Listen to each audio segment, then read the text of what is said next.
anigu waxaan ku dhaqanaa Hindiya Hyderabad dadkan ay ogsoonaan maanta ugu horeysa fiidiyowga daawanaya halka waxa yimaada caafimaad iyo arday iyo qof caafimaad ku soo gala oo USK waxa iska dhiiba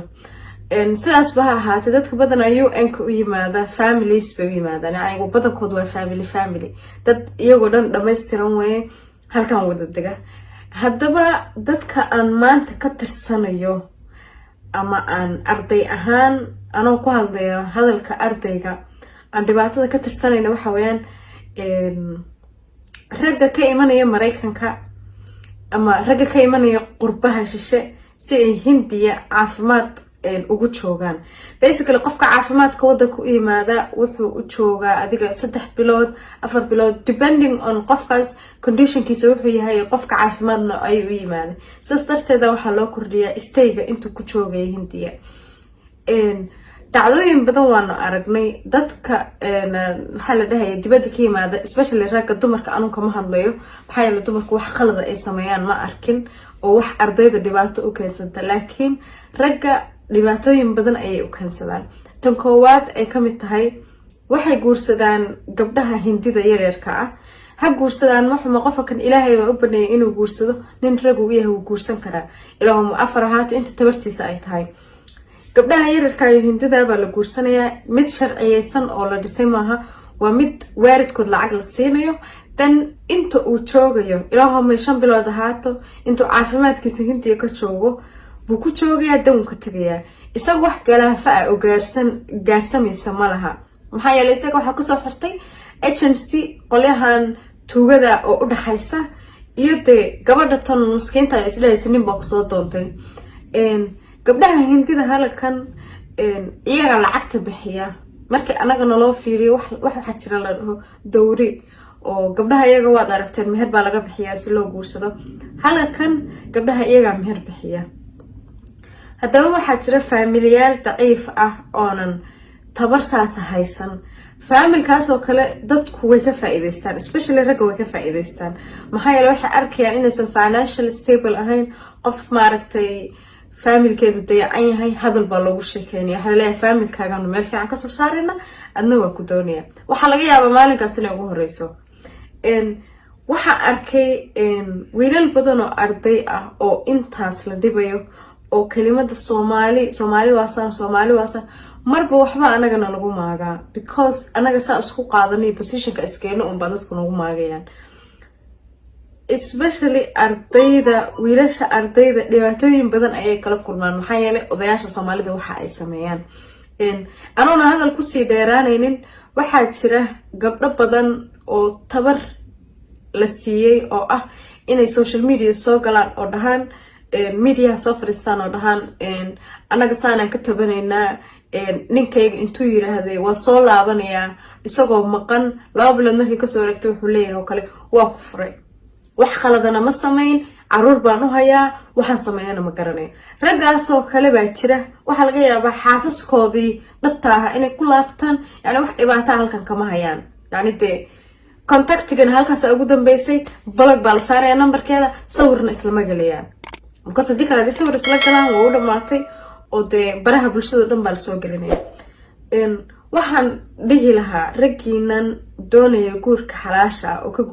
ka doonaya gabdhaha Hindida bilaahi calaykum hadii aysan daacadeen ka ahayn waa lugooy dambi baa ka galeysaan anagana galaafa noo gaarsiisanaysaan oo maxaa la dhahay ardaydii wiilashii yararka ah oo waxbarashada loo soo dirsaday ba example folxun u direysaan oo iskuulka markay tagaan oo kale waxa la leeyahay Soomaalida misaanatiin mar terrorist baatiin mar kanaatiin marba category walba waa ku jirnaa anaga hadalka anoona idin sii dheeraynaynin page waxa jira Axmed Weli Axmed loo dhaho halkan idin soo dhigaya ninka Hindi buu ku hadlayaa laakiin wuxuu sheegayaa waa kala gabar yar weeye indhashareer iyo waxa qabtaa khamaar iyo shukay qabtaa si aan loo recognize gareysan oo dariskoodii waxa soo arag arab dhan aysan maaragtay u soo gaarin maxaa yeelay dadkan waxa kaliya ka dhintaan waxa weeye gabadheedu waa la furay furniin ayay ka dhintaan Hindida waxa arkaysa maxaa la dhahayay waxyaabahan oo kale haddii aad gelisid oo tiraahdo ninka magaciisa ku dhifatid case ugu horeeya maaha waa dhowr iyo 10 case ninkan wuxuu sameynayaa kaliya magaceeda iyo ninkaas magaciisa iyo wuxuu ku sameeyay uu bushaacinaya yani gabadha tan kaligeed maaha gabdho kale jira saasaana loo galay dadkaas ka digtoono caadi ah oo fariin ah buu u reebaa marka haddaan guda galina insha Allah I hope wa idin fasiraya si aad u fahantaan maxaa yeelay wuxuu ku hadlayaa urdu insha Allah sabaa Fatima gazi milad kalani chandra gutte ke रहने वाले हैं इनकी wuxuu sheegay area degan tahay iyo magaceeda वालिदा हिसाब है waxaana la fadhiya waalidkeed baa ag fadhiya soo way hadlaysaa kus kaligeed lama wareysan karo gabdhaha oo ka qajilaan मसला ये है कि सबा फातिमा की जो है शादी एक सोमालियन नेशनल अब्दे वली अहमद से हुई थी जो यहाँ पर axmed weli axmed baa la dhahaa wiilka waa Soomaali yiraahday wuxuuna haystaa US citizen तालीम के लिए आया था ये अब्दे वली अहमद सोमालियन नेशनल जो है ये US सिटीजन भी है इसकी वालदा इसकी बहन जो है UAE में रहते हैं ये वादा करके सबा फातिमा से शादी की गई कि मैं तुम्हारे को अमेरिका लेकर जाऊंगा gabadhan markuu imanay reerkeeda wuxuu ballan qaaday in uu iyada iyo familkeedaba ka haynayo yani ballan qaadku u sameeyay ayaa mid ka mid ahayd इसकी वालदा इसकी बहन जो है UAE में रहते हैं isaga kaliya maaha wuxuu baraa laga yaabaa gabadhan uu guursado waxa laga yaabaa inuu baray gabar la dhalatay iyo waalidiintiisa wuxuu yiraahdaa halkaas ay degan yihiin marka meesha degan yihiin sidoo kale waa la sheegay UAE degan yihiin yani carabaha degan yihiin ये वादा करके सबा फातिमा से शादी की गई कि मैं तुम्हारे को अमेरिका लेकर जाऊंगा मैं US सिटीजन हूँ बोलकर उसमें पूरा पासपोर्ट उनका US सिटीजन का पासपोर्ट भी है उनका पूरा डिटेल है उनका US सिटीजन पासपोर्ट है sidoo kale waxay hayaan baasaboorkiisa koobiya bay hayaan gabadhana markuu soo doonanayo wuxuu ku gatay yani wuxuu yiraahdaa anigu halka kama imaan Soomaaliya dhibaatadaas kama imaan oo kale waxaan ka imaaday USA marka anigu daacad baa ahay baasaboorka koobigana xooluhu gurigu ku hilmaamay because mar walba markaad wax samaysanaysid Hindiya dhexdeeda hadaad maaragtay wax walba wuxuu baahan tahay mar walba inaad koobi samaysatid baasaboorka koobigiisa aqligu gabadha ku guursanaya wuu lahaa laakiin aqliga koobiga uu ku reebay guriga ma lahayn way ayayse Fatima से ये वादा करके शादी की 2015 जनवरी में शादी की गई उसके बाद से मुसलसल यहाँ पर उनका आना जाना रहा लेकिन अचानक 2 महीने पहले जो है इनके वालिद को फोन करके wuxuu yiri wiilku ninka wuxuu ahaa qof maaragtay joogtaa Muuse qof tagayo soo laabanayo ahaa 2 bilood gudaheedana wuxuu ogeysiyay yani inuu furayo ये कहा कि मैं आपकी लड़की को तलाक दे रहा हूँ aabaheedu soo wuxuu ku yiraahday waxaan doonayaa inaan gabadhaada furo bilaa reason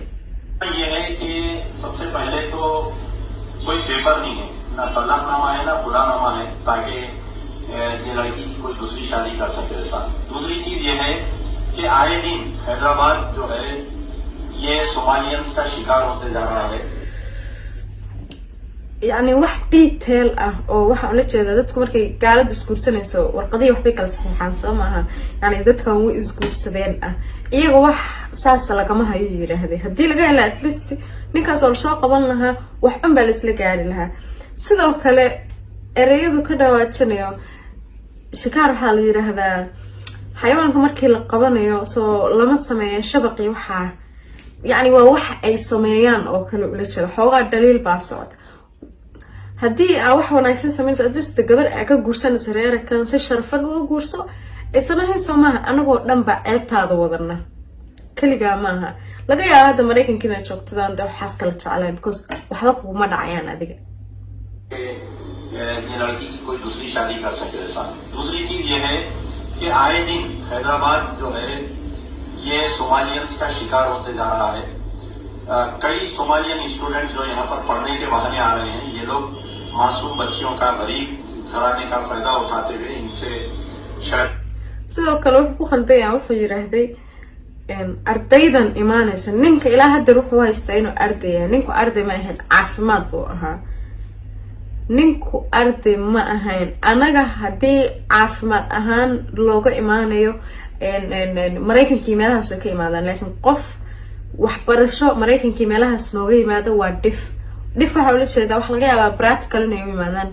ama mareykanka uma malaynayno qof nooga yimaado because waa garanaya aniga waxaan ka shaqeyn jiray organizationka ardayda waxa soo mareykanka uma malaynayno wax arday ah oo waxbarasho ah may laga yaabaa China iyo meelahan maaragtay waxbarashada caadiga dadku u tagaan inay hindiga yimaadaan dadkaas ardayda ah si maaragtay practical waxa ugu qaataan laakiin ninkaas been way arday ma ahayn ardaydoo dhan buu hadda marka galaafanaya caadi $1 देके शादियां कर रहे हैं बाद में wuxuu yiri waxa ku aroosanayaan gabdhaha ku afduubanayaan $1,000 ilaa $2,000 चले गए तो 2 साल 3 साल 5 साल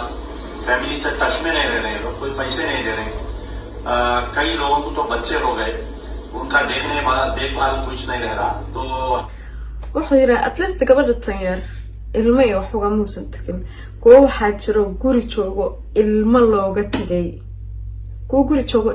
tagay baa jira bukir ma shada deesh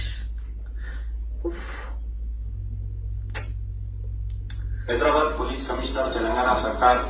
chief minister KCR और हमारे पुलिस कैपिटल लोकेशन सोमालियंस की तरफ से